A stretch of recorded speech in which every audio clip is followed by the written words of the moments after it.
Chapter 5મું યુક્લિડની ભૂમિતિનો પરિચય. તો વિદ્યાર્થી મિત્રો, આજના લેક્ચરમાં, આજના સેશનમાં આજે આપણે સ્વાધ્યાય 5.1 એક્સરસાઇઝ 5.1 ની શરૂઆત કરવા જઈ રહ્યા છીએ. તો વિદ્યાર્થી મિત્રો, હજુ સુધી આપણી સ્કૂલની ચેનલને સબસ્ક્રાઇબ ન કરી હોય તો સબસ્ક્રાઇબ કરી દો, જેથી કરીને દરેક વિડિયોની નોટિફિકેશન તમને મળતી રહે. તો ચાલો જોઈએ આજના લેક્ચરને.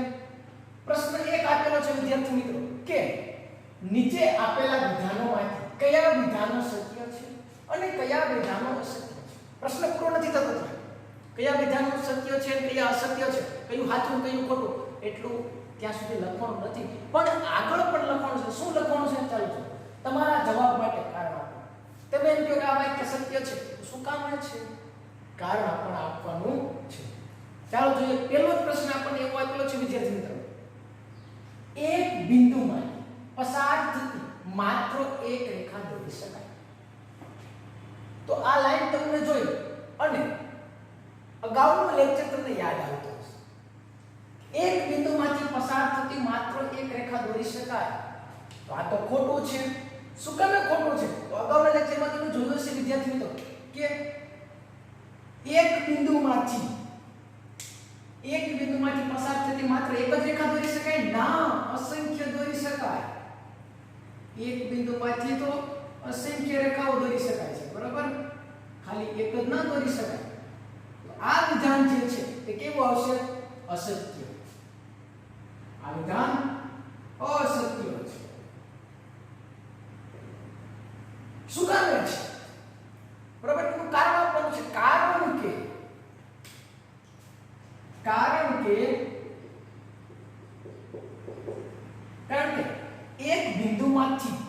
એક બિંદુમાંથી અસંખ્ય રેખાઓ દોરી શકે. કારણ કે એક બિંદુમાંથી અસંખ્ય રેખા દોરી શકાય. તો વિદ્યાર્થી મિત્રો, જ્યારે પણ આવો પ્રશ્ન પૂછે છે કે એક બિંદુમાંથી કે એક અને માત્ર એક જ રેખા દોરી શકે, તો આ વિધાન જે છે કેવું આવશે? ખોટું આવશે. એક માર્કનો પ્રશ્ન પૂછાય, બરોબર? એક માર્કનો પ્રશ્ન પૂછ્યો હોય તો આ વિધાન જે છે કેવું આવશે? ખોટું આવશે, અસત્ય આવશે, રોંગ આવશે. એના પછી સેકન્ડ પોઈન્ટ, બે ભિન્ન બિંદુઓમાંથી પસાર થતી અસંખ્ય રેખાઓ હોય છે. તો વિદ્યાર્થી મિત્રો, આવી કંઈક આપણે પૂર્વધારણા જોઈ ગયેલા છે. યાદ કરો અગાઉના લેક્ચરને. તો બે ભિન્ન બિંદુઓ અને બે ભિન્ન બિંદુઓ એટલે એક બિંદુમાંથી અને બીજા બિંદુમાંથી પસાર થતી એક અને માત્ર એક રેખા દોરી શકાય છે. એટલે અનન્ય રેખા દોરી શકાય છે. પૂર્વધારણા 1 અથવા તો પૂર્વધારણા 5.1. જે 5.1 પૂર્વધારણા શું કહે?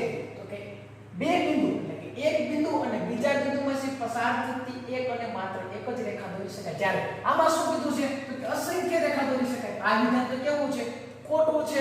કારણ કે એક બિંદુમાંથી અસંખ્ય રેખા દોરી શકાય, જ્યારે બે ભિન્ન બિંદુમાંથી અસંખ્ય રેખા દોરી શકાય નહીં. શું કામ ન દોરી શકાય? તો કે પૂર્વધારણા 1 જે છે તેનું સમાધાન કરતી નથી. આ જે છે કેવું આવશે? અસત્ય.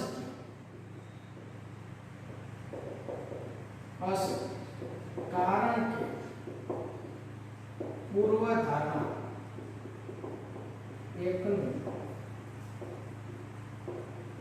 સમાધાન કરતી નથી. બે ભિન્ન બિંદુમાંથી પસાર થતી અસંખ્ય રેખાઓ દોરી ન શકાય. પણ કેટલી દોરી શકાય? તો કે એક અને માત્ર એક જ દોરી શકાય. વિદ્યાર્થી મિત્રો, એક્ઝામિનર પ્રશ્નને ચેન્જ કરશે. કેવો ચેન્જ કરશે? કે બે ભિન્ન બિંદુમાંથી પસાર થતી અનન્ય રેખાઓ દોરી શકાય. તો આ વિધાન તમારું સત્ય બની જશે. ટેક્સ્ટબુકમાં તમને અસંખ્ય આપેલું છે, પણ થોડોક એવો ચેન્જીસ કરી અને અનન્ય રેખાઓ હોય છે, તો આ વિધાન તમારું સત્ય બની જશે અને પૂર્વધારણા 1 નું સમાધાન કરે છે. તો વિદ્યાર્થી મિત્રો, ખાસ યાદ રાખો. એના પછી ત્રીજું આપ્યું છે આપણે, એક શાંત રેખાને બંને તરફ અનિશ્ચિત રીતે લંબાવી શકાય છે. એક શાંત રેખા, આ પણ પૂર્વધારણા 2, બરાબર? શાંત રેખા એટલે આપણે વાત કરી હતી કે શાંત રેખા એટલે કે રેખાખંડ. તો રેખાખંડ હોય, જો વિદ્યાર્થી મિત્રો આ રેખાખંડ છે, તો આ રેખાખંડને તમે બંને તરફ અનિશ્ચિત રીતે લંબાવી શકો. તમને થાય કે આ બાજુમાં થોડું આટલું જ લંબાવું છે, આ બાજુ વધારે લંબાવો તો લંબાવી શકાય છે. બરાબર, પૂર્વ ધારણા બેનું સમાધાન કરી શકો. આ વિધાન જે છે તે કેવું છે? સત્ય છે. કારણ કે પૂર્વ ધારણા બેનું સમાધાન કરે છે. વિદ્યાર્થી મિત્રો, એક શાંત રેખાને બંને તરફ અનિશ્ચિત રીતે લંબાવી શકાય. શાંત રેખાની જગ્યાએ તમને રેખાખંડ શબ્દ આપ્યો તો પણ તે જ વસ્તુ છે. એના પછીનો ચોથો પોઈન્ટ આપણને એવો આપ્યો છે, જો બે વર્તુળ સમાન છે તો તેમની ત્રિજ્યાઓ સમાન હોય છે. આ વિધાન કેવો હશે?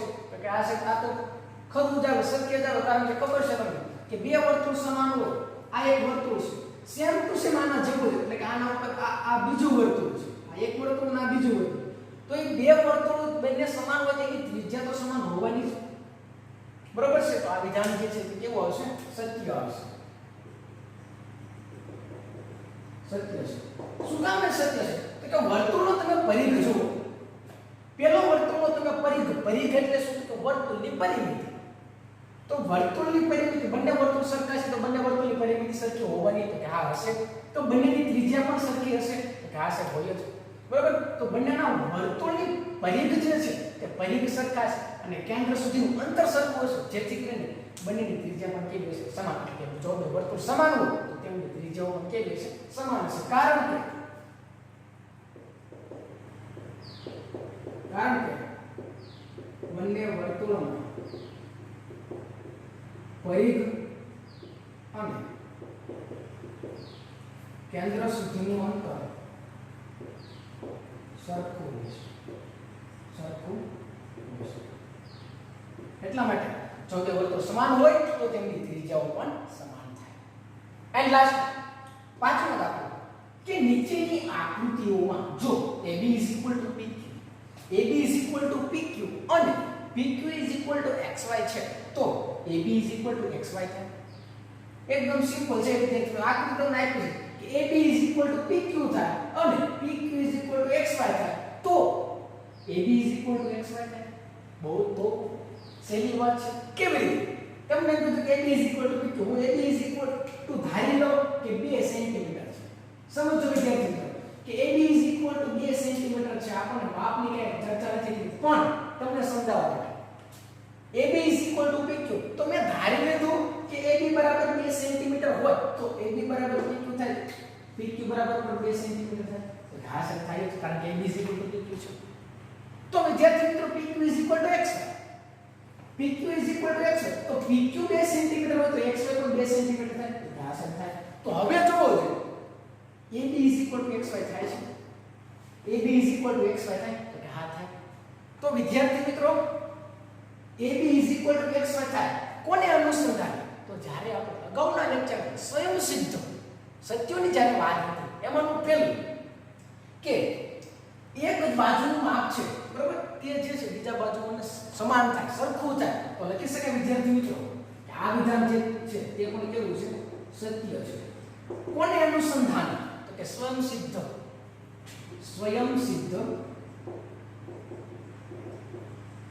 સત્ય એક મુજબ. બરાબર છે? તો વિદ્યાર્થી મિત્રો આ જે છે પહેલા પ્રશ્નમાં ખાસ સમજો કે એક બિંદુમાંથી પસાર થતી માત્ર એક રેખા દોરી શકાય છે. આ વિધાન કેવું છે? અસત્ય.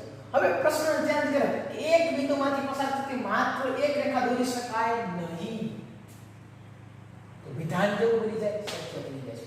પ્રશ્નને પહેલા તો સમજો. પ્રશ્નમાં ખાસ વસ્તુ, પ્રશ્ન શું કહેવા માંગે છે? પ્રશ્ન થોડો કેવો ચેન્જીસ કર્યો તમને એમ થાય બેઠો પ્રશ્ન છે, ગોખી માર્યો, અસત્ય જ આવે. એક બિંદુમાંથી પસાર થતી એકને માત્ર એક રેખા દોરી શકાય છે. તમને વાંચ લેવા લાગે છે, પણ હકીકતમાં નથી શબ્દ ઉમેરી દીધો છે. તો ખાસ જોવો વિદ્યાર્થી મિત્રો કે તે વિધાન તે સત્ય બની જાય છે. જ્યારે આમાં આપણને કેવું આપ્યું છે? અસત્ય આપ્યું છે. ક્યારે? કે એક બિંદુમાંથી પસાર થતી માત્ર એક રેખા દોરી શકાય છે. તો વિદ્યાર્થી મિત્રો એક માર્કના પ્રશ્નમાં ઘણો બધો ડિફરન્ટ, ઘણો બધો ફેરફાર કરતા હોય છે. તો ખાસ તેને લીટી ટુ લીટી જો તમારે કમ્પ્લીટ હશે તો એક માર્કમાં માર્ક કપાવવાની શક્યતા બહુ ઓછી છે. એના પછીના પ્રશ્નમાં આવશો તમે તો પ્રશ્ન 2 એવો આપેલો છે કે નીચે આપેલા પદોની વ્યાખ્યા, નીચે આપેલા પદો છે તેની વ્યાખ્યા પ્લસ શું તેના માટે કોઈ એવા પદ છે કે જેને વ્યાખ્યાયિત કરવાની જરૂર છે? હવે તેની વ્યાખ્યા આપો છો એમાં જ છે ને, વ્યાખ્યા આપતા આપતા તમને એવા પદની કઈ જરૂર લાગે છે જેને જેને પણ તમારે વ્યાખ્યાની આપવી પડશે. બીજું કીધું છે કે એ કયા છે, જેની વ્યાખ્યા આપવી પડે તે પદો કયા છે અને તમે તેને કેવી રીતે વ્યાખ્યાયિત કરશો. એક પ્રશ્નમાં ઘણા બધા પ્રશ્ન પૂછી રહ્યા છે પણ એકદમ સિમ્પલ છે. પહેલા તમને 4 પ્રશ્ન આપેલા છે તેની વ્યાખ્યા આપવા છે. હવે એ 4 ની તમે વ્યાખ્યા આપો છો અને એમાં પણ કંઈક એવા શબ્દ લાગે તો તમારે એની વ્યાખ્યા આપવાની છે. કેવી રીતે આપશો, કયા પદો છે, દરેકની ચર્ચા કરવી છે. પહેલી જ વ્યાખ્યા આપી છે સમાંતર રેખાઓ. કોને કહેવાય સમાંતર રેખાઓ?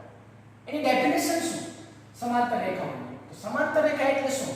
તો કે એક જ સમતલમાં, સમતલ એટલે તો સમતલ, બરાબર છે? અહીંથી પ્રશ્ન ઊભો થાય તો આ સમતલ જે છે એ આપણા માટે નવો શબ્દ આને આપણે વ્યાખ્યાયિત કરવું પડે, બરાબર છે?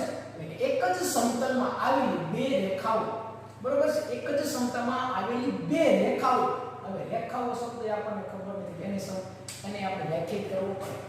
તો સમતલ એટલે શું વિદ્યાર્થી મિત્રો? કે આ એક વ્હાઇટ બોર્ડ છે તો વ્હાઇટ બોર્ડ એક સમતલ છે, બરાબર છે? તો આવા તો ઘણા બધા સમતલ તમે જોઈ શકો. હવે શું કહેવાનું ચાલો જોઈ, એક જ સમતલમાં આવેલી બે રેખાઓ પરસ્પર છેદે નહીં તો તેમને સમાંતર રેખાઓ કહેવાય. કેવા શું મળે છે વિદ્યાર્થી મિત્રો? આકૃતિ બધી સમજો.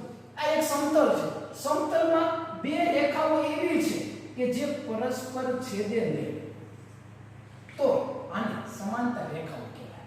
ફરીથી સમજો, એક જ સમતલમાં આવેલી બે રેખાઓ પરસ્પર છેદે નહીં તો તેમને સમાંતર રેખાઓ કહેવાય. આ બે જે છે આ બે રેખાઓ પરસ્પર એકબીજાને છેદતી નથી તો આને હું સમાંતર કહી શકું.